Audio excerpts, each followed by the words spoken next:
Welcome each and everyone, dear participants, for the national webinar on catalysis for environmental remediation. I am very happy to inform you that there are about more than 1,000 participants or registration we received. So I am very happy on behalf of the college. I am very thankful to all the participants for their enthusiastic response for this webinar. Now, the theme of the webinar is designed particularly on this day, and the webinar schedule also on the 5th June. The reason is for the Environmental Day, World Environment Day, that is 5th June. So, nowadays, means there is a pandemic situation of coronavirus, and we are facing lockdown in India as well as in many countries. So one can observe or one can heard the news about the how nature is growing, means birds are increases, then animals also, means their migration and all these kind of things. Or our government had spent lot of crore rupees on Ganga purification, but still I don't think how long it worth. But for this lockdown period, one can see how Ganga is now fit for drinking water in Haridwar, and many other reasons. Rivers are also purified. Nowadays, on this COVID-19 situation, several publications are also increased regarding or related with the pollution, then several environmental issues. So these kind of publications, rate of that publications are also increased due to the this lockdown situation, and which we are facing all over the world. So what we can do for environment? We mean human. A human, what he can do for environment is he can use he can minimize the private vehicle use of private vehicle, and he can use the public vehicle, as well as being a teacher. What we can do is we can promote the students for their knowledge related with environment, as well as how environment is important. This thing we can tell them. Okay, so again, what we can do being a teacher. So apart from awareness to the society or student, being a chemist or biochemist or the faculty from the life science, what he can do is he can move his research towards the means his methodology should be such that it should be environment friendly. Many of the organic chemists or even some other chemists also, they are using their methods, those are not very friendly to the environment. And so we need to improve our methods such that they must be environment friendly, or we should be, use the approach toward green approach. I mean, we can use the green chemistry approach towards the environment for the environmental sake. Again, what one can do is one can do the research on environmental chemistry, or how to reduce the pollution in the environment. And this research is highly appreciated by the government funding agencies also. If you write some projects related with the environment or reduction of the pollution, then you will be highly appreciated and get good projects. So one of our speaker is having to talk on that, how to eliminate the pollution and all these things. So I'm not taking too much time for you all participants. I again welcome you all, and this is the time for the inauguration. So I request our principal, Dr. J.B. Anjane sir, to give the inaugural speech. Thank you. Thank you very much. Good afternoon to all of you. It's a great pleasure to welcome you all on the behalf of Ainpur Parisar Shikshan Prasarak Mandal, Sardar Vallabhbhai Patel Arts and Science College, Ainpur, in this national webinar, Catalysis for Environmental Remediation.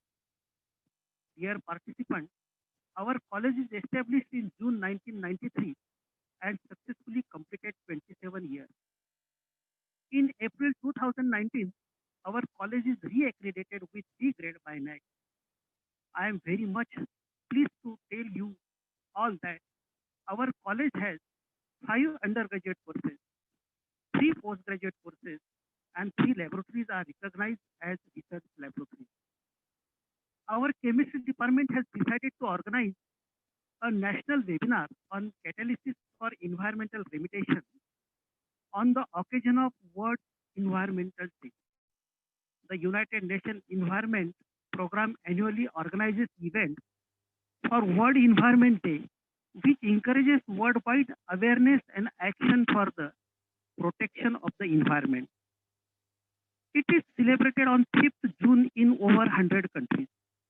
According to United Nations, the celebration of this day provides us with an opportunity to broaden the basis for an enlightened opinion and responsible conduct by individuals, enterprises, and communities in preserving and enhancing the environment.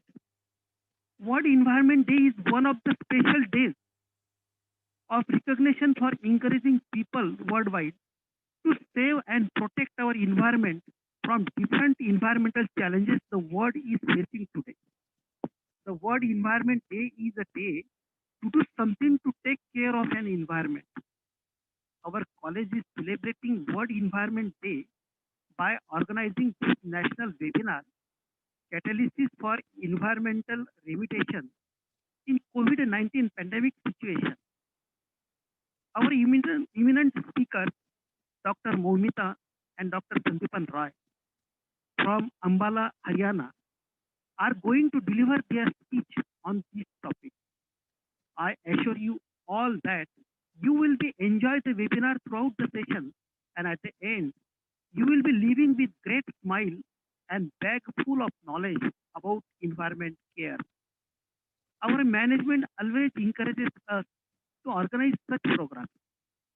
I am very much thankful to Honorable President Sri Bhagwat Patil, Honorable Chairman Sri Sriram Patil, Honorable Secretary Sri Sanjay Patil, and all directors of Ainpur Parisar Shikshan Prasarak Mandal for their kind support and enthusiastic guidance. I am also thankful to Dr. Moumita and Dr. Sandipan Roy for accepting our invitation for this guidance. With the support of our college staff, I wish a very grand success for this webinar. Thank you all. Once again, best wishes for this webinar, and over to Dr. Deepak.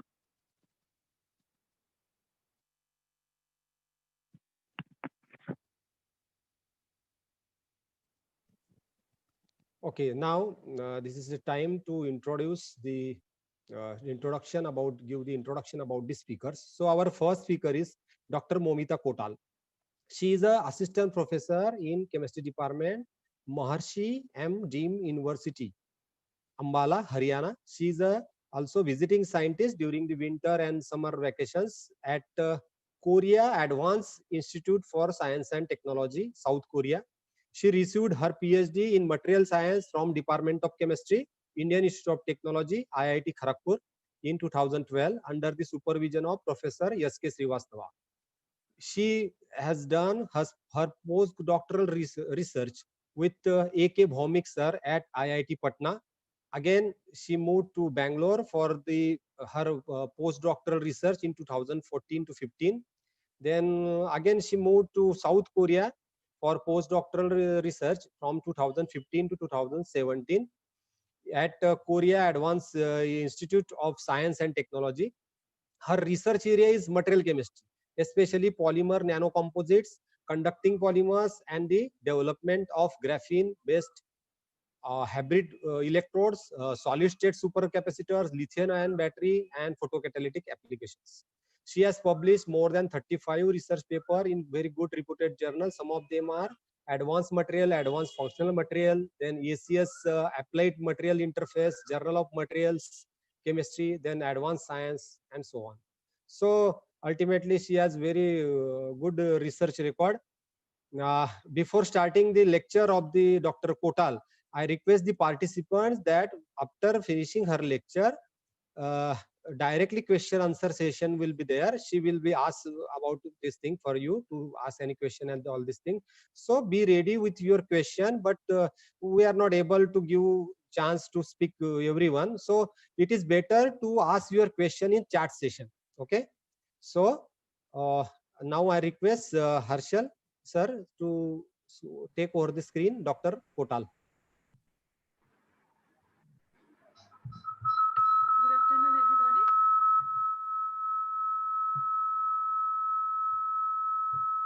Good afternoon, everybody. So, thank you, Dr. Patil, for introducing me.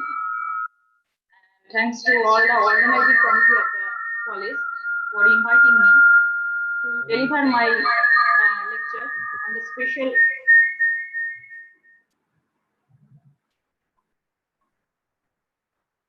Okay, can I start? I think now it's okay. So, thank you, Dr. Patil, for introducing me.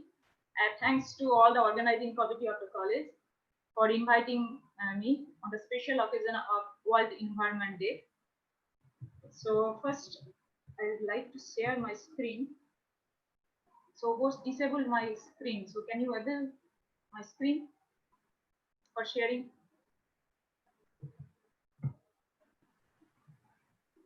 You can share the screen, madam. Okay.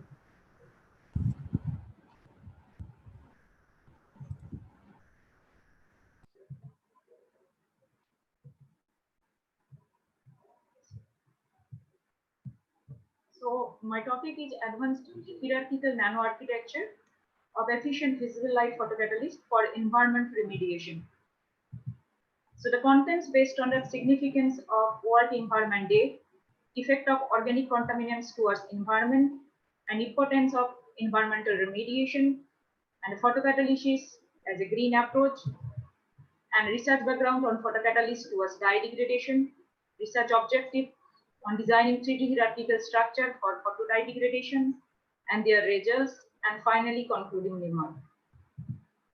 So before going to start my lecture, let's have idea about World Environment Day. So all of we know that why we celebrate World Environment Day on 5th June in every year. Because we are nothing without nature. Because the food we eat and the planet where we live is everything came from the nature. So it is the time to shape the nature. So it is the time to take care of the environment to sustain the life on the planet. So therefore, for this purpose, UN Environment Program annually organizes World Environment Day for making awareness towards the public. And in 1972, the United Nations General Assembly established the World Environment Day and the first at the Stockholm Conference for Human Environment. And this year, Colombia is making that World Environment Day celebrating with collaboration Germany. So the significance of World Environment Day is to make awareness to the people and for saving the planet for our sustainability. All of you know that organic contaminant is very hazardous towards environment in every respect for air, water, and also soil pollution. So I have made a chart so that organic contaminants for environment actually it increases the aqueous toxicity as well as chemical oxygen demand and biological oxygen demand, and also enhances the soil and air pollution. And in case of human beings, mostly so many pollution, because of so much pollution, there's hazardous diseases nowadays is going to increases, and carcinogenic disease also increases. And regarding the plant species, it affects the plant growth, it hampers the soil quality, and hinders the photosynthesis activity. And regarding the aquatic animals, it enhances the level of danger of life of the aquatic animals. So therefore, in every respect of in environment, human being, plant, and aquatic animals, because of that organic contaminants, that environment is destroyed. So we have to save the environment. So for that purpose, environmental remediation is a promising approach to clean up the environment with a green economy.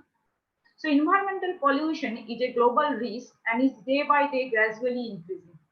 So environmental remediation is what? Actually, it's actually the removal of pollutant from water or soil to non-toxic compound by sustainable approach. So in order to improve the human health as well as maintain the ecosystem. So as we are chemists, we must have important role towards to save our environment. So we have to apply some green technology so that the toxic substrate can be converted to non-toxic substrate by using some nanomaterials or by using some living organisms. So this is the scheme here I have showing that yellow color is for that contaminants and the green color that is used for the green technique, and by some techniques it's convert to non-toxic agent. So for that purpose, different environmental catalysis have been used like photocatalysis, biocatalysis, electrocatalysis, and also environmental among these, so there are various sustainable technology they have applied like microwave assisted synthetic technique, mechanochemistry, solar energy, LED technology, and for that sustainable catalyst, various nanomaterials have been used like non-noble metal nanoparticles, nanocomposites, biomass derived material, different kind of metal organic frameworks and carbon-based materials, different types of bioconjugates. And they have different application towards photocatalysis, towards fuel shell, towards carbon dioxide reduction, and for the remediation of air, water, soil, organic contaminant. Among all the catalysts, our topic is on photocatalysis. So photocatalysis, why you select? Because photocatalysis is the acceleration of photoreaction after absorption of light. It can be either UV, either visible or infrared radiation in presence of catalyst. So the photocatalytic activity actually depends on the ability of catalyst to generate the electron hole pair and to generate how many of active radical species. So it's completely a green approach. From that way, we can convert that non-toxic substrate to toxic substrate to non-toxic substrate. So this is the mechanism for photocatalytic degradation of organic pollutant. Here we can see that light is falling on the catalyst, and after absorption, it makes excitation from hole to electron. That means from valence band to conduction band. So these are the band gap, and in the valence band, that oxidation takes place, that is photooxidation takes place, and that dye actually is dissolved in the water solution, so that water converted to hydroxyl radical in the photooxidation side, whereas in the photoreduction side, that dissolved oxygen converts to O2 dot minus, which again upon absorbed with water to some hydrogen peroxide and then finally hydroxy radical, which again react with organic pollutant to form some intermediate product and finally carbon dioxide and water. So these are completely non-toxic compound. So therefore, photocatalysis is completely a green approach where we can convert the non-toxic toxic substrate to non-toxic substrate by absorption of light. Different type of metal catalysts have been used as photocatalysts. Initially, titanium dioxide have been used, but after that, several metal catalysts have been used. So I have categorized among different structure, like unique morphology. They can be nanoparticle, nano-air, nano-triangle, nanotube, or can be porous structure, can be nanoporous, mesoporous, hollow structure, nanotube, or can be hierarchical structure with a structure of onion-like structure, core cell structure, encapsulated structure, and some nanochain structure. So we can see from here that the morphology as well as the porous structure play a crucial role in determining the photocatalytic performance. So therefore, suitable designing of the photocatalyst is highly desirable to enhance the photocatalytic activity along with cyclability as well as stability to different environment. Among different structure, hierarchical structure showing the promising activity as photocatalyst.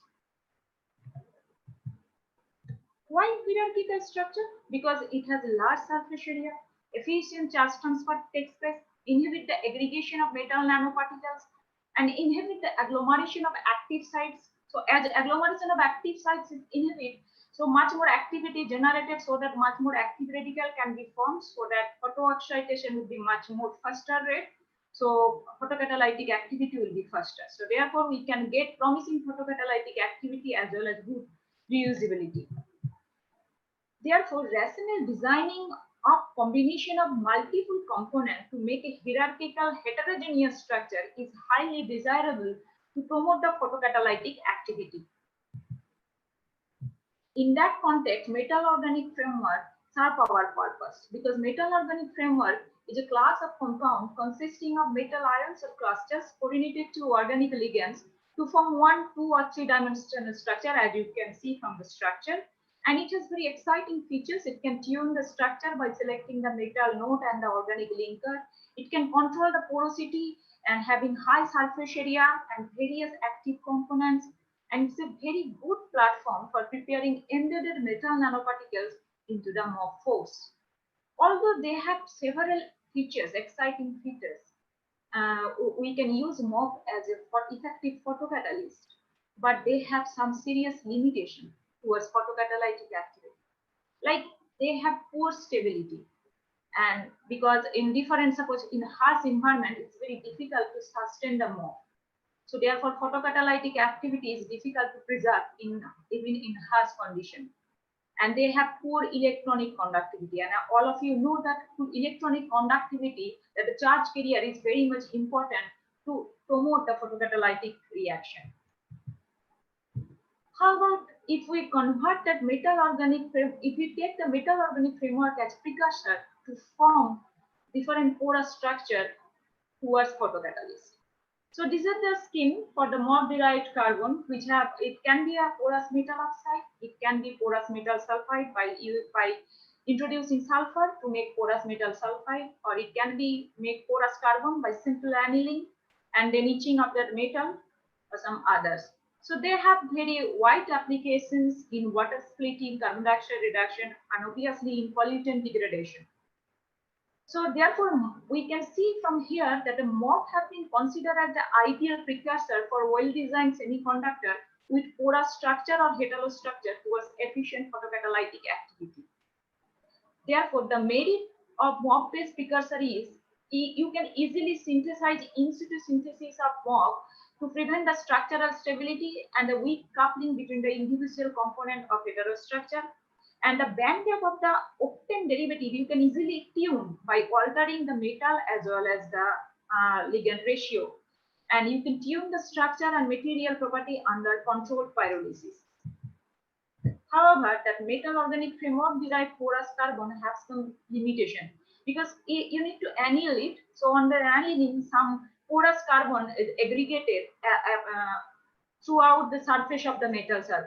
So this hinders the photocatalytic activity of the metal nanoparticle. Also, the aggregation of metal nanoparticle reduces the charge storage ability owing to a pseudo-capacitive nature.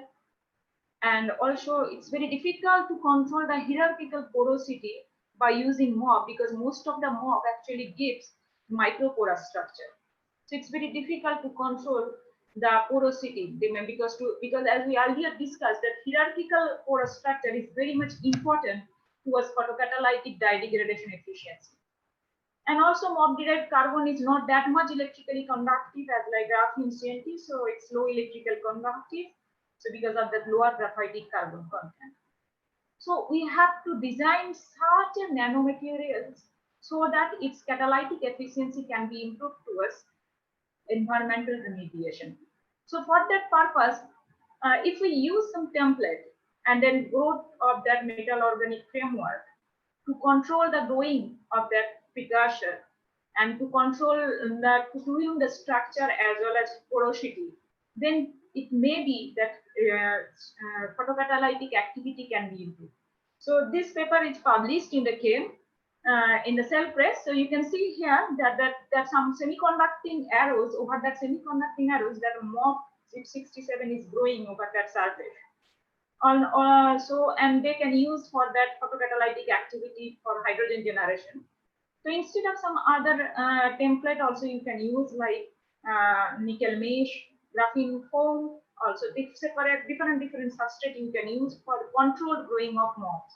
So therefore, template directed strategy is very facile and controllable. And as rational design guides the assembly of MOF nanocrystal on the well-aligned template, and a series of MOF-based hybrid alloy can be fabricated on various substrates. So my topic, my work is based on the graphene-assisted growth of oriented cobalt nanoparticles encapsulated nitrogen to carbon nanotubes for efficient visible light photocatalytic application. It's recently published in Crystal Growth Design in 2020. So as we earlier discussed that mock-derived precursor have some drawbacks. So we have to introduce some template. So here we selected graphene as the template because you know that graphene is a good conductor of electricity and it's a pressure biconjugated structure, and it has wide applications in supercapacitor, flexible display, actuators and battery and photocatalysis, drug delivery, biosensors, several applications. So importance of graphene towards photocatalytic dye degradation we have to know before going to start our work, because generally for normal metal catalyst that electron after photoexcitation from light absorption it converts from valence bond to conduction band, and then photooxidation and photoreduction takes place followed by degradation of that dye. However, in presence of graphene, what happens that electron that photoexcited electron which is situated in the conduction band, it moves to the lower Fermi level of graphene, because graphene has lower work function around minus 4.5 electron volt, which is highly beneficial to transfer the electron in conduction band of semiconductor to graphene. So, so it can easily hinder the electron hole pair recombination by forming that Schottky barrier and lowering the band gap and promote the charge carrier ability. So that photocatalytic reaction efficiency can be improved by using graphene as a template. So our objective is to develop graphene-assisted growth of oriented cobalt nanoparticle encapsulated nitrogen doped carbon nanotubes for efficient visible light photocatalytic application. So for that purpose, what are the technology we have applied? We have synthesized a controlled growing of GIF67 on graphene oxide template without any aggregation, followed by controlled annealing under argon atmosphere to grow oriented nitrogen doped carbon nanotube on graphene, leading to develop 3D hierarchical nanoarchitecture.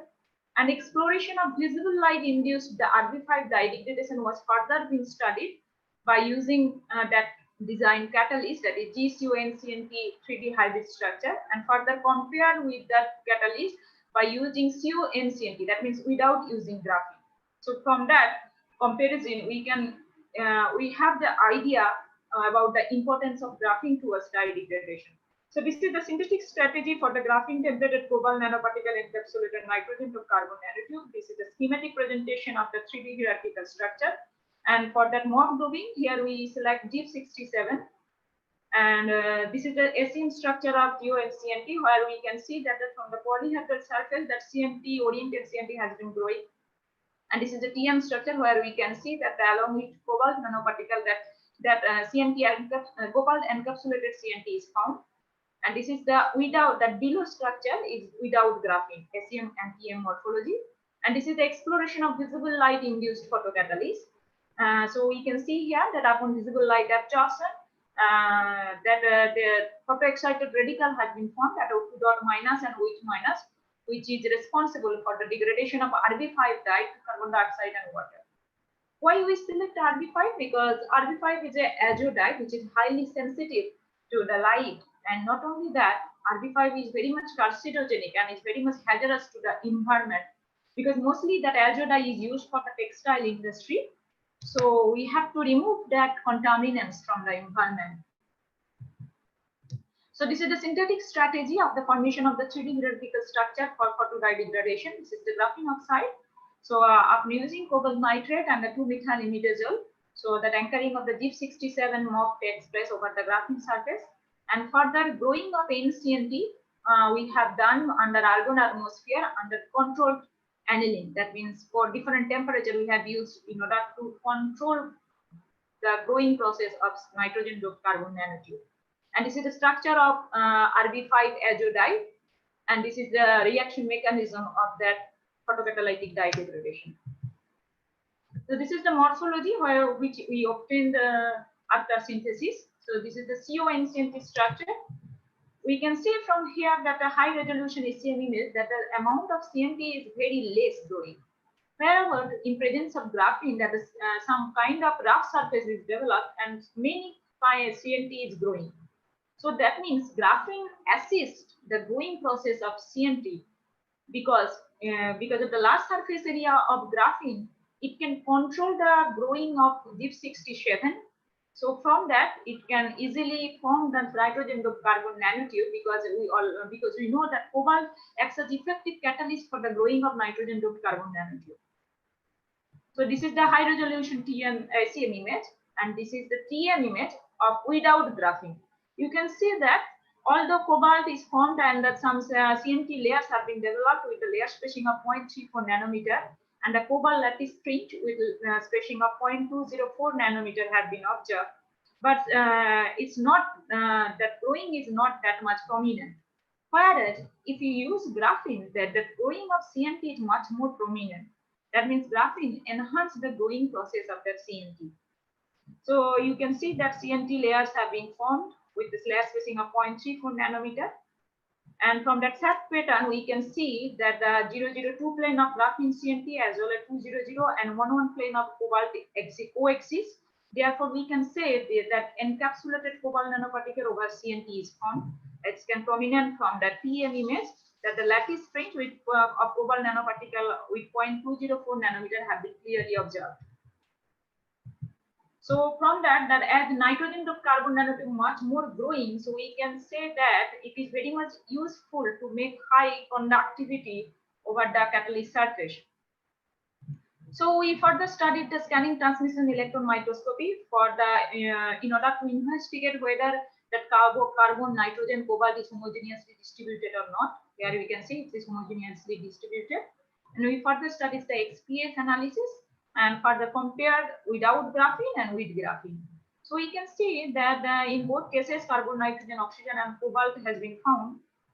However, if we deconvolute the NO1s, cobalt 2p, and C1s spectra, we can see that the amount of pyridinic content at 398.4 electron volt is high in case of GeO-NCNT hybrid, and in case of cobalt 2p, that cobalt nitrogen bond, it comes from the cobalt 2 peaks, which appears in GCO-NCNT because of higher amount of NCNT growing. So the ratio of the cobalt 2 and the cobalt, which comes at 778.4 electron volt. So the ratio of cobalt 2 and cobalt is higher in case of GCO-NCNT, which is highly useful for promoting the photocatalytic activity. And in case of CE1S deconvolution, we can see that the intensity of the peak of C double bond N or CN is high in case of GCO-NCNT compared to CO-NCNT. So we can say that these are the responsible factors maybe for promoting photocatalytic activity. Further, we analysis the BT surface area in order to understand whether if the structure is vertical porous or uniform morphology. So from that structure, we can see that the BT surface area after graphene assisted CNT growing, the surface area enhanced because that cobalt make a coordination bond with the carboxylic acid of the graphene so that the surface area is enhanced. Also, not only that, because of the CNT growing, that the restacking of graphene is inhibited. So because of that, the surface area of GCO-NCNT is higher compared to CO-NCNT. Also, we can see from the BT surface area plot, nitrogen absorption desorption plot, that H4 hysteresis curve have been observed in case of CO-NCNT at 0.40 to 0.98, which suggests the presence of medium and large mesopore. Also, the exponential increase of the nitrogen absorption at lower pressure, that means around less than P by P 0.01, suggests the presence of more micropores available in GCO-NCNT. So now coming to the part of pore size distribution plot. So the red part is for GCO-NCNT and the black part for CO-NCNT. So we can see that the three sharp peaks available and which is higher intensity, and also from the 10 to 90 nanometer, the intensity of that pore size pore volume is high. So from that we can see that although the macropore is higher in case of CO-NCNT, so you know that macropore is generally inhibit the photocatalytic activity. So, but in case of GCO-NCNT, we can see that the micropore amount is high as well as mesopore amount is high. So, which are responsible for improving the photocatalytic activity. Now coming to the part of XRD, so from the XRD we can see that that the three peaks corresponding to cobalt, that 111, 200, and 220 appear. So this suggests that cobalt successfully decorated over the graphene sheets. And we can see that the 002 peak at 26 degree is much more prominent in graphene COSC and CNT catalyst, because much more amount of CNT is growing there. As all of you know that band gap is takes a very important role to determine the photocatalytic activity. So generally titanium dioxide having band gap around 3.2 electron volt, so we generally absorb ultraviolet radiation. So we have to use some visible light induced we have to prepare some visible light induced photocatalysis for much more sustainable approach. So for that purpose, we use that DCO, we estimated the DRS spectra, and from that Kubeca-Munk equation, we calculate the band gap. So we can see that the band gap after graphing as using, the band gap is reduced around 2.9 electron volt. So that means it is visible light induced photocatalysis can be formed, and it's much lower compared to zinc oxide photocatalyst and titanium dioxide photocatalyst. Further, we studied the photocatalytic performance towards RB5 dye degradation under visible light. So this is the optical image on different time, that is after up to 60 minutes. We can see that when time increases, so the gradually that color is decolorizes. So we can see that the RB5 peak appears at 590 nanometer because of the pi star transition takes place. So which gradually quenched upon time after absorption of light. So we can see that at after 60 minutes, it degrades almost 98% of the dye. While in case of CO and CNT, it degrades only 62% dye. That means efficiency of the graphene CO and CNT is much more higher compared to CO and CNT. And also we further studied different pH, the photocatalytic activity from 2 to 10 pH, that means in both acidic and alkaline pH. And we can see that in the alkaline pH, the efficiency is reduced, whereas acidic pH, the efficiency is higher. Now coming to our point, why it's showing higher efficiency in acidic pH? Because in case of acidic pH, actually as the anionic dye, RB5 is anionic dye, so there is electrostatic interaction takes place of that with that catalyst, because in that catalyst that whole is major part. So because of the electrostatic interaction, much more active radical is generated. So photocatalytic efficiency is enhanced. We further studied the reusability of that catalyst, and we can see that after 5 cycle, it retained almost 93% of photocatalytic activity. Whether their catalyst without catalyst RB5 is self-degraded or not, so we further studied that RB5 self-degradation under visible light. So we can see that even after 60 minutes, that absorption pitch is almost constant. So that means without catalyst, RB5 cannot degrade. So catalyst play a major role for the degradation of RB5 dye. And also the reusability study of CO and CNT showing that it's showing only 53% retention. That means very less retention, as I already discussed earlier, because of lower amount of nitrogen to carbon nanotube content, and also absence of graphene, and also the lower surface area, and as well as the lower pyridinic in content. So because of that, the efficiency is reduced. We studied the photocatalytic efficiency, actually mentioned the condition, that is pH 4 and catalyst dose is 0.4 mg per ml, and the initial dye concentration is 30 ppm. So in order to optimize this condition, we need to vary the dye concentration upon fixing the pH and that catalyst dose. So making the catalyst dose 4 mg and that and pH 4, we studied the initial dye concentration effect on degradation. So from 10 ppm to 40 ppm. So we can see from here that the GCONCNT showing 30 ppm showing the optimum efficiency, whereas CONCNT showing efficiency at 20 ppm. Why this kind of facts happen? Because GCONCNT has large surface, so much more amount of dye can be absorbed. So its catalytic efficiency is better to higher amount of dye content. So it's optimum at higher content of dye, whereas CuNCNT, because of low surface area, so lower amount of dye is needed. However, upon reaching the optimum condition, it's again decreased. Why that decreasing happens? Because generally at high concentration, it's very difficult for the light penetration and too much aggregation of the aggregation. So after absorption, that less amount of the photoactive radical is created because it's very much less active towards the dye as the light cannot penetrate to the catalyst. So therefore, its degradation efficiency is reduced at high dye concentration. So again, we have to optimize the amount of catalyst dose by fixing the dye concentration 30 ppm and pH 4. So we further studied that its effect of amount of catalyst dose on degradation. We can see that at 3 mg, it's showing optimum for CuNCNT, and for 4 mg, it's showing optimum for CuNCNT. So as CuNCNT had high catalytic activity, so lower content is efficiently can degrade the dye.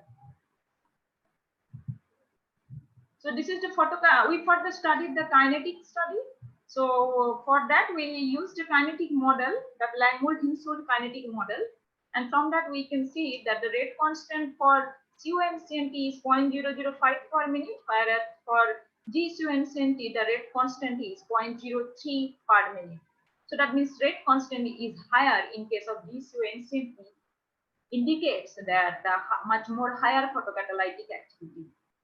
And all of the catalysts follow pseudo first order reaction kinetics.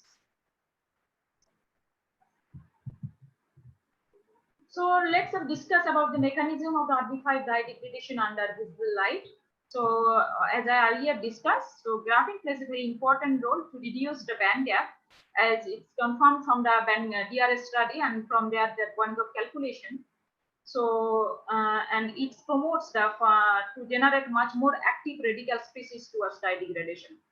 So in the photooxidation side, hydroxide radical is formed, and in the reduction side, O2 dot radical is formed, which further generated hydroxy radical, and then to convert RB5 to carbon dioxide and water.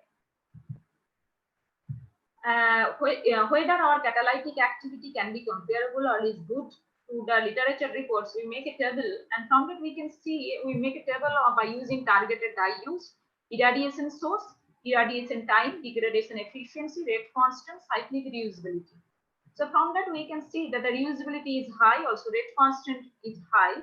So that catalyst is much more efficient compared to the other reported material. So that means steady hierarchical nanostructure is highly promising effective catalyst towards dye degradation under visible light.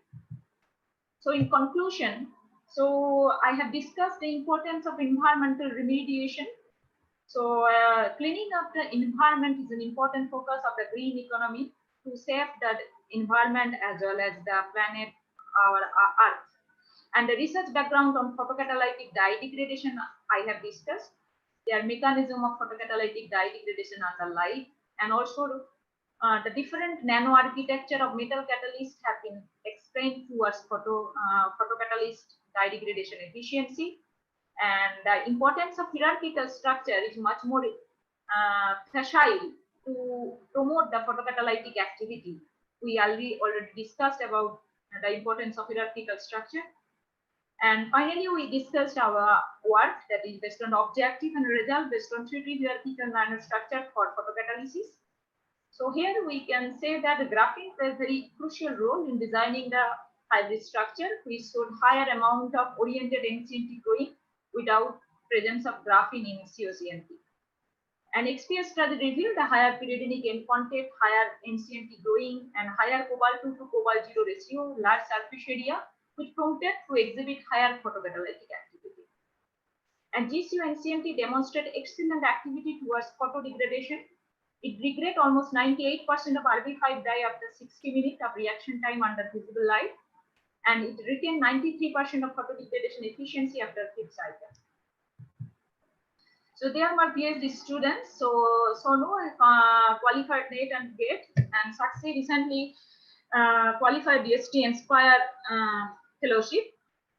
And first of all, I would like to acknowledge my university, Mahasi Markandeeshwar University, to give me the platform to carry out my research work. And also, I would must say thanks to the international collaborator, Professor Ilkano from KAIST, and Professor Ishqi Mehta from Punjab University, and IIT Kanpur, Professor Kaur. And finally, thanks to all of you for your kind patience. So now, let's. I need to see the. I need to see the questions from the audience.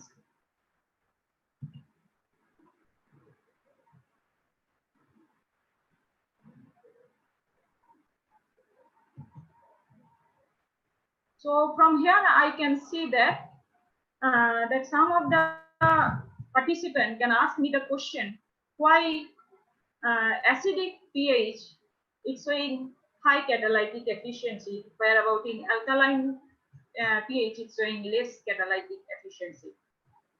So we can say by that way that we used RB5 dye here. So RB5 is the anionic dye, and in case of acidic pH, that hole is much more active towards generation of photoactive radical. So catalyst is positive side and the dye is negative. So because of that electrostatic interaction, that much more photoactive radical can be generated, which can promote the photocatalytic activity.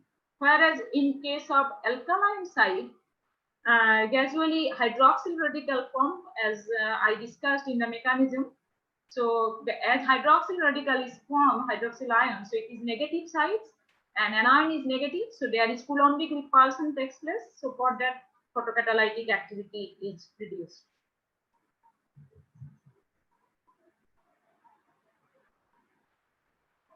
And from I can see here that how can we calculate the band gap? Actually, band gap we can calculate it by using Kubeck-Mundt function. So actually, we have to plot the Kubeck-Mundt function versus energy. So from that we can calculate the band gap. So thank you all for your kind patience. Is there anybody for asking question?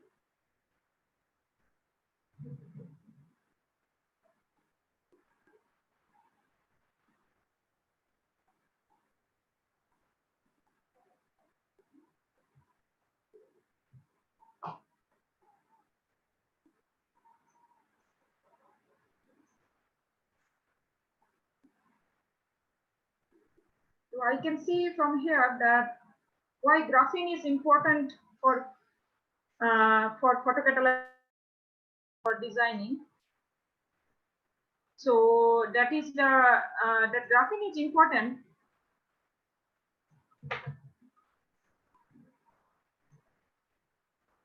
So graphene is important because this is a high electrically conductive and alternating pi conjugated structure.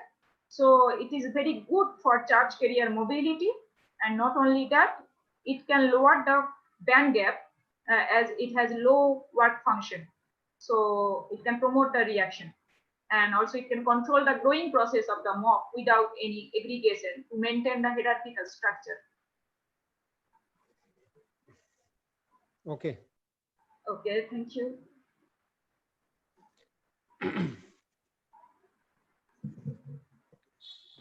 Thank you, Dr. Kotal.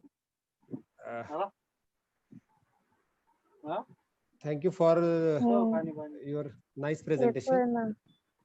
Okay, now I request Dr. J.P. Nehte to give the introduction of our speaker, second speaker.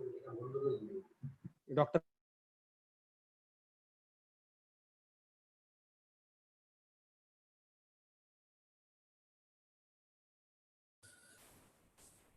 Hello everyone. Myself, Dr. Jayant Nehte, present here to introduce our second speaker, Dr. Sandipan Roy. He is an assistant professor in the Department of Chemistry in MM Deemed University, Haryana. He received his PhD in supramolecular chemistry from Department of Chemistry, IIT Kharagpur. He is visiting scientist at Korea Advanced Institute of Science and Technology, South Korea. After that, he worked as a postdoc scientist at National Institute of Advanced Industrial Science and Technology, Osaka, Japan. He has completed his second postdoc work from Israel. He has completed his third postdoc work at Korea Advanced Institute of Science and Technology, South Korea. He has published more than 25 research papers in reputed and high impact factor journals. This is a very short introduction of Dr. Sandeep Rai. Now I request to Dr. Sandeep Rai to start his session. Dr. Sandeep Rai, Sandeepan Rai. Karen, for introducing me. Thank you. And also, I am very much thankful to the organization committee for inviting me, especially Principal Professor J.B. Anjane and Dr. Patil. And I am very happy to be here to present my research work on the special occasion on World Environment Day. So, before presenting, already Dr. Kotal presented about her work, and she elaborately explained about the significance of the World Environment Day and how nowadays chemists are involved to explore their work, which is very much useful from the environmental point of view. And on that particular occasion, I'm going to present my recent research work entitled with porous organic polymers as efficient photocatalysts for environmental remediation.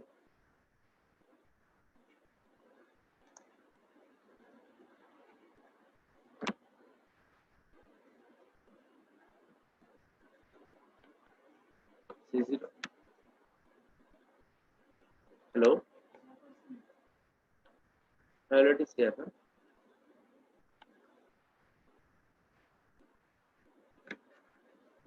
So,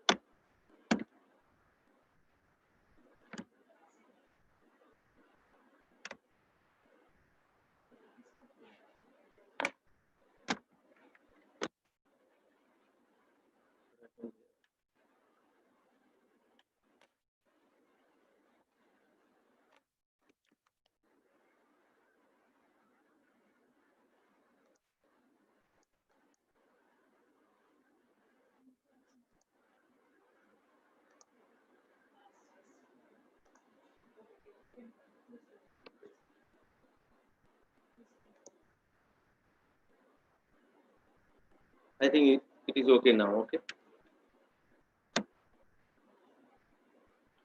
Hello, Dr. Jayant. Is it okay now?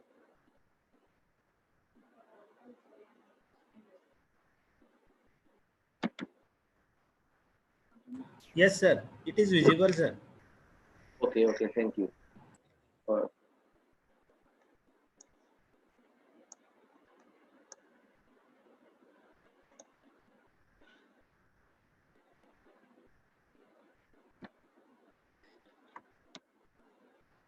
So environmental remediation relies mainly on using of various technologies.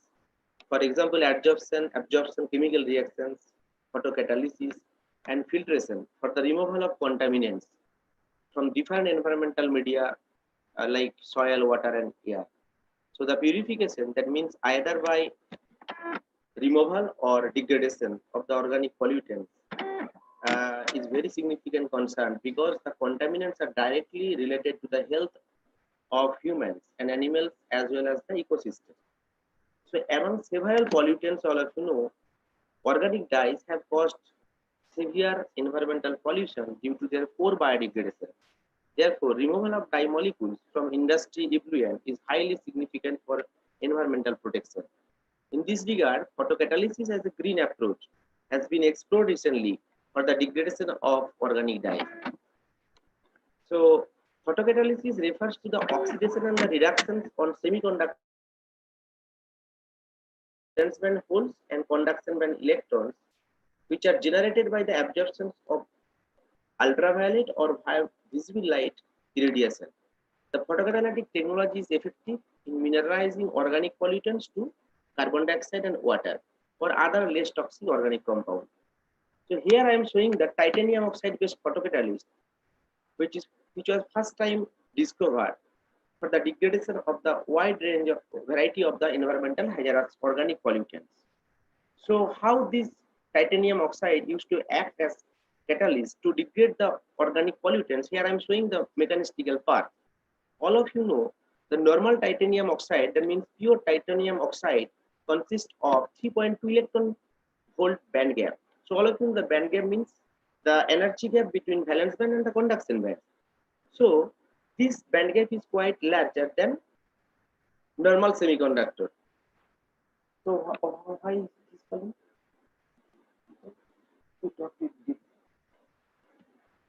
So is it audible? Is it okay? Okay, sir. Okay, okay. Okay. So then, so because of this band gap, large band gap, so generally, if you irradiate these materials, so you require UV light. So after UV light irradiations, there will be transfer of the electron from the valence band to conduction band. Therefore, in the valence band, there will be formation of the hole, and simultaneously at the conduction band, there will be generation of the excess electron. And that hole at the valence band used to react with the water molecules. So that means oxidation reactions used to take place at the valence band side, and we'll get the OH dot radical, hydroxyl radical at the valence band side. By the similar way, in the conduction band side, you will get the O2 dot minus, that means superoxide radical anion will be generated. And these radical species is highly useful for the degradation of the organic pollutants. So actually the generally energy, whatever the energy required for such kind of generation of the radicals, so that energy definitely that will be equal or either the band gap energy. So generally normal titanium oxide have the band gap of the 3.2 electron, but it's quite higher than the normal semiconductor value. Therefore, nowadays, so what scientists used to do, so they are trying to minimize the band gap value by metal and non-metal doping on the titanium oxide surface. So therefore, there will be chance to reduce the band gap. So here you can see the lowering the band gap. So you require here visible light irradiation. So this is the actual mechanistical part of the titanium oxide based photocatalysis towards the degradation of the environmental hazardous organic pollutants. So since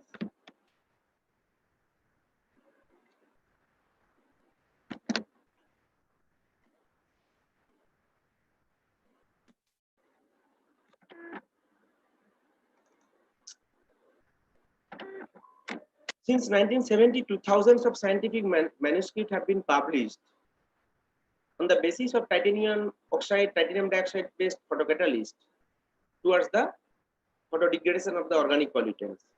But still there is some major disadvantages of the titanium oxide. So titanium oxide can only utilize the UV light in solar irradiation due to large band gap. This is the major drawback. Therefore, currently scientists are trying to develop some efficient photocatalyst with low optical band gap, which is highly desirable towards the visible light driven photocatalysis. In this concern, porous organic polymers, which composed of suitable design organic molecular building blocks linked via covalent linkages, have been considered as emerging photocatalysts. So what is the advantages of the porous organic polymers? It has promising surface area and order pi stack assembly in the solid state, and used to exhibit low optical band gap and high charge carrier mobility and high chemical and thermal stability. These are the advantages of using the POPs as photocatalyst towards degradation of the organic pollutants. So here I am showing the different types of porous organic polymers. Generally, porous organic polymers are two-dimensional and three-dimensional materials, organic solids with extended structures in which organic building walls are linked via covalent bonds. So depending on the 2D and 3D structures, we can classify the porous organic polymers. And not only that, it has two different, it used to exhibit as either crystalline or amorphous category. So in the crystalline category, you can see the CMP, CMP means conjugated microporous polymers, ACP means hyper cross-linked polymers, and porous aromatic framework, that means PAFs, and polymer intrinsic frameworks materials. These are the belongs to the crystalline category. And amorphous category is the covalent organic frameworks. This is the crystalline categories, covalent organic frameworks, and amorphous categories is like CMPs, ACPs, and PAFs materials. So here basically we will focus on the crystalline covalent organic frameworks. So when we use the covalent organic frameworks like materials as photocatalyst, what kind of mechanical path we generally desire for such kind of photocatalytic degradation of organic pollutants? Suppose we are using the Pi-Stax self-assembled structure of the covalent organic polymers, which used to exhibit low optical band gap. So when we irradiate by visible light irradiation, so here the electron from the valence band shifted to the conduction bands. So there will be generation of the holes at valence band side and the electron at the conduction band side. And this hole at the valence band used to react with the water to generate the OH dot radicals. And further, these OH dot radicals used to react with the organic pollutants to give the water and carbon dioxide. This is the degradation product. And at the conduction band side, the electrons used to react with the O2 and it will generate the O2 dot minus radical anions, and this radical species used to react with the pollutants to give the degradation product carbon dioxide and water. So this is the overall photocatalytic mechanism used to take place on the surface of the covalent organic framework materials, which used to act as semiconductor photocatalyst. So in literature, we found this is the representative example of the recently published porous organic, covalent organic framework materials. And you can see here, all three covalent organic frameworks consist of the imine linkages. So what is the difference here? You can see the first one is the imine linked covalent organic framework. And here, imine linked framework along with the triazine building block here, the central aromatic ring. And here, imine, triazine, as well as the hydrazine linkages here. So three different type of imine linked covalent organic frameworks are utilized as semiconductor photocatalysts towards the degradation of organic pollutants. So you can see here one significant thing that you can tune the band gap by changing the organic building block during the synthesis of your desired framework materials. So the third one is to exhibit the low optical band gap. Definitely these framework materials used to exhibit higher photocatalytic activity towards the pollutant degradations. So these recent literatures encourage us to design some new framework materials which can exhibit as semiconductor photocatalysts. So here we have introduced some new building block, tryptophan, amine, and aldehyde, so that you can also synthesize imine linked covalent organic frameworks. Here, importantly, we have synthesized these framework materials mechanochemically instead of by using solvothermal method. So mechanochemical room temperature approach we have applied to synthesize these materials, and we successfully synthesized. So you can see by manual grinding of these two monomers, you can see the change of color. After 15 minutes grinding, you can see some light yellow color generated. And over 30 minutes grinding, a powder material with a deep yellow color was obtained, indicating the complete framework material formation. That means our desired framework material has been synthesized completely, as there is no further change of coloration. So after synthesizing these new framework materials, we characterized by solid state C13 NMR spectra as well as the FTR spectra.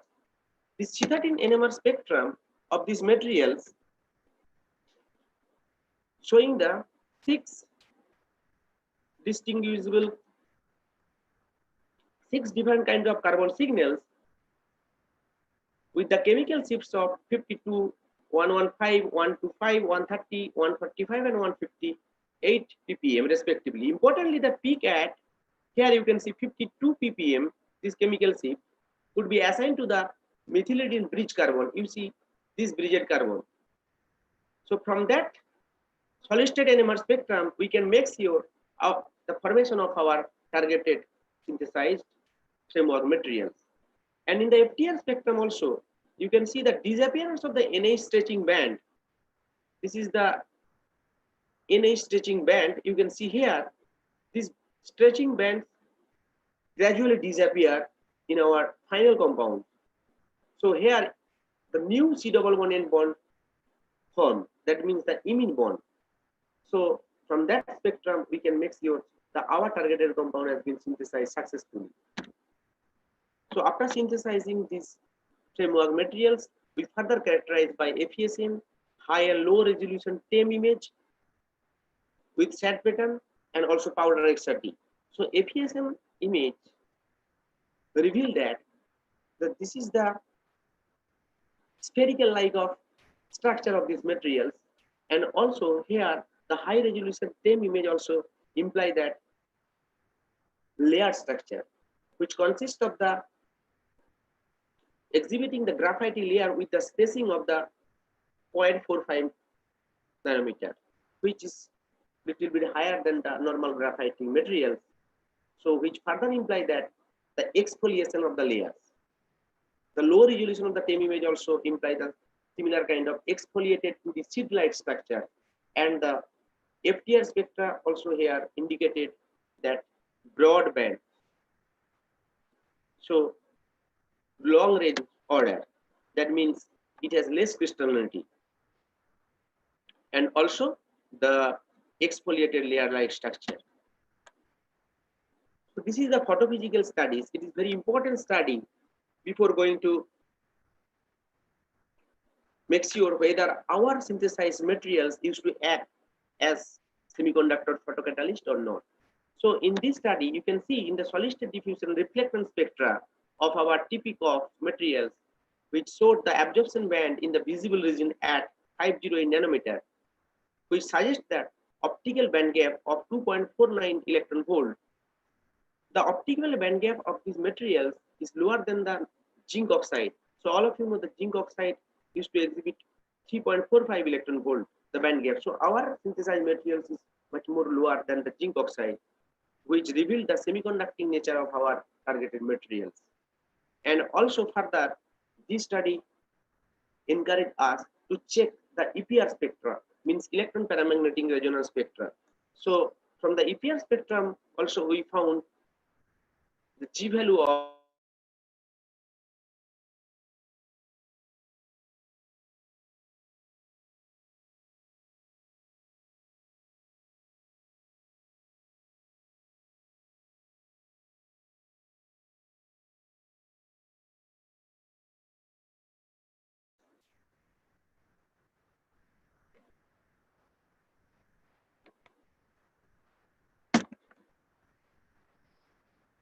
so after photophysical studies,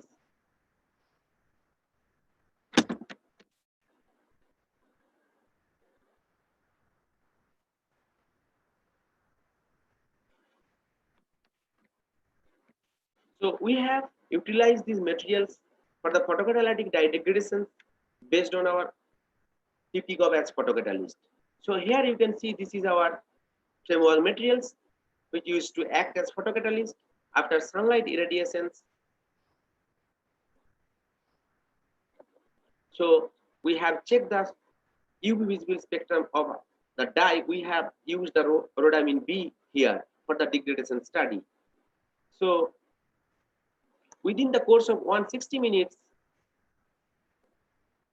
of photocatalytic reactions under sunlight irradiations, nearly 95% dye degradation was observed at a neutral pH of 4.6 with a catalyst dose of 1 gram per liter.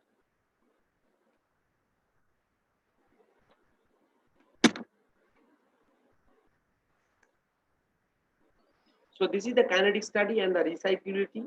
So kinetic model of photocatalytic reaction showing pseudo first order kinetics of 0.01 per minute. The photodegradation efficiency observed for rhodamine B dye after the second, third, and fourth cycle was about 93%, 91%, and 8% respectively, which indicates that the synthesized typical materials possess significant photocatalytic properties even after 4 cycle run. So this is the comparative study of our newly designed photocatalyst with the reported cost in terms of the photocatalytic dye degradation. So you can see the yellow highlighted one, this is our synthesized catalyst. And this is the typical of our catalyst we are using here for the degradation of the rhodamine B dye. So you can see the comparative results. The band gap of our catalyst is 2.49, where the band gap of other catalyst means framework based catalyst. This is the 2.10, 2.02, 2.03. So in that case, they have taken the methyl orange and methylene blue type of dye. But the significant thing is that degradation efficiency of our catalyst here we found 95%, whereas in other catalysts you can see 92, 67, 78, and 57. So our synthesized catalyst is much more used to exhibit the catalytic performance is highly comparable with the other existing catalysts.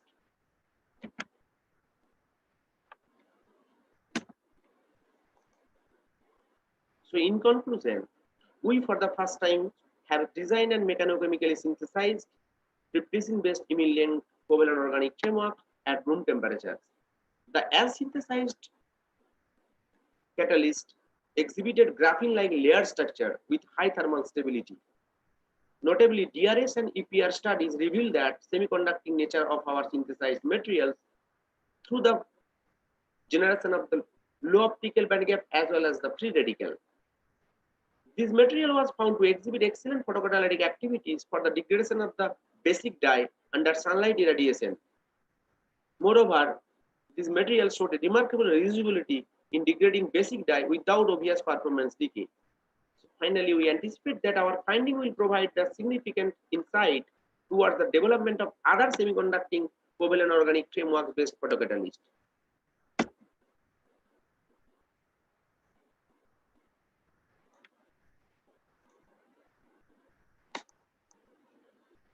So here I am showing this is my PhD students.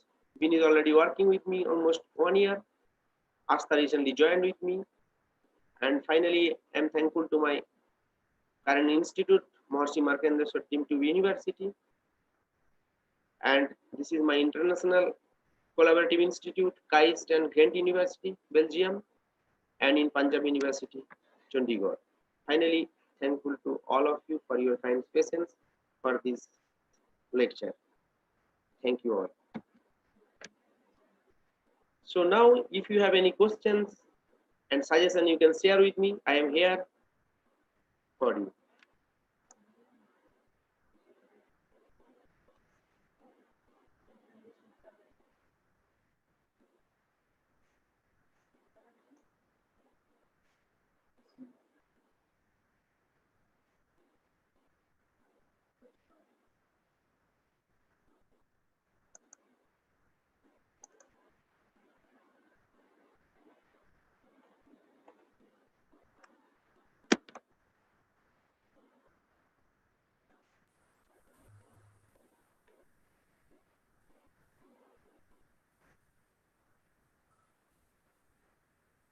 Hello, is it audible? Yes, sir. Yes, audible.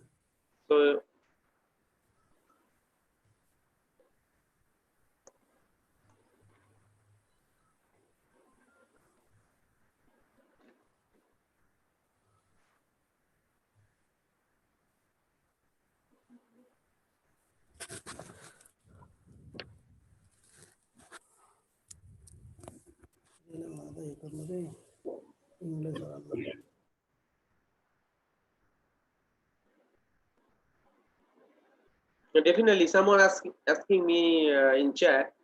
So whether we can use TPCOM materials as oxidation catalyst? Yes, definitely we can use for that.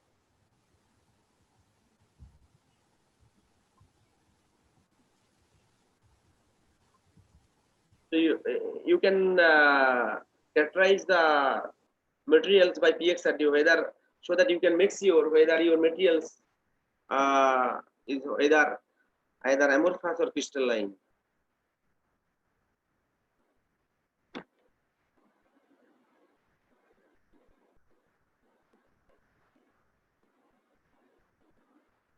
Generally, we can determine the band gap from the UV visible DRS spectrum.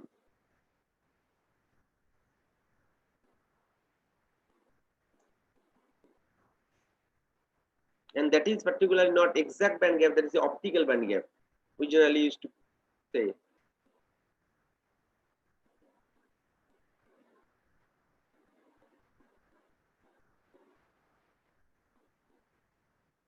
And definitely there is a significant role of optical band gaps for photocatalytic activity. As you know, if the band gap is lower, I mean, if your material used to exhibit the semiconductor band gap, so your materials definitely will absorb the visible light.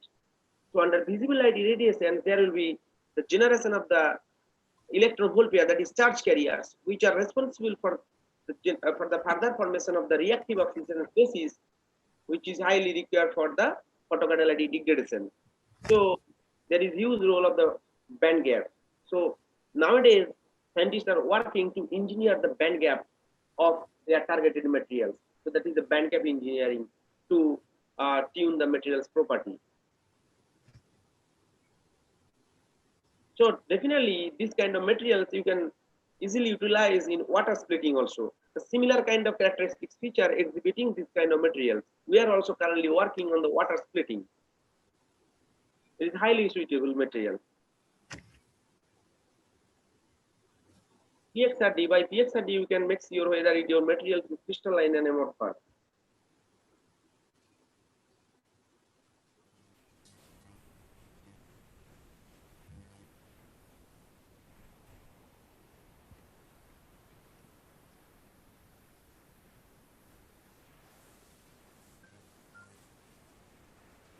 So this is pure organic polymer.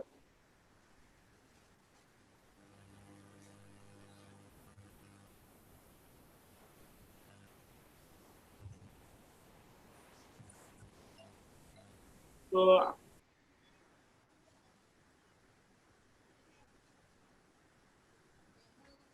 in my study, I didn't conduct any kind of this study, means surface plasma resonance. Someone asking me, so we have not conducted this study here. We don't require here actually.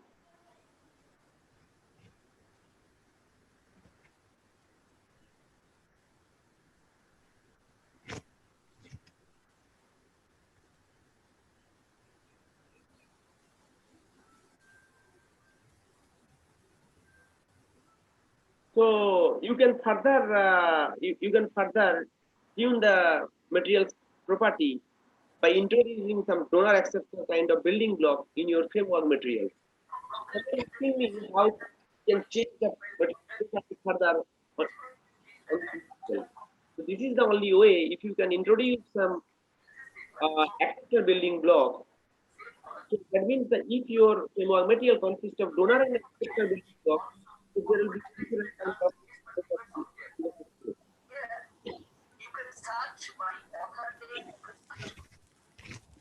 Hello फीडबॅकची link पाठव ना मला त्या याच्यात टाकायची ना मी म्यूट नसेल.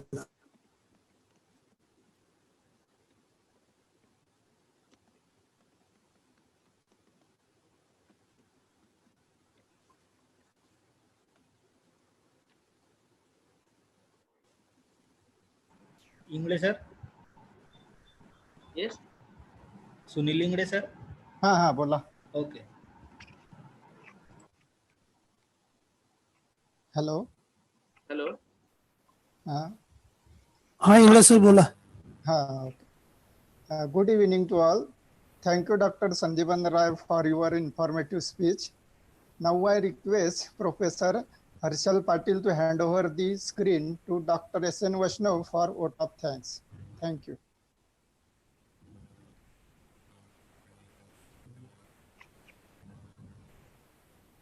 Harshal Patil.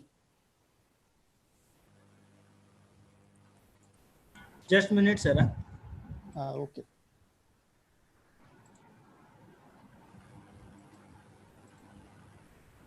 Am I audible? Yes sir. Vaishnav sir. हाँ बोला sir. Good evening to one and all. I consider it great privilege to propose vote of thanks. Thanks to the participants who have witnessed it as a memorable and successful event. Sir आवाज येत My नाही. words are not enough.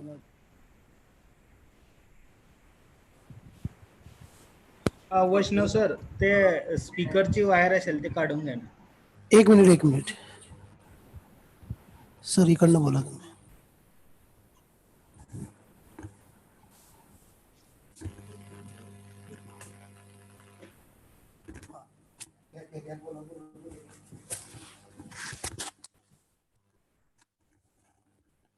Hello.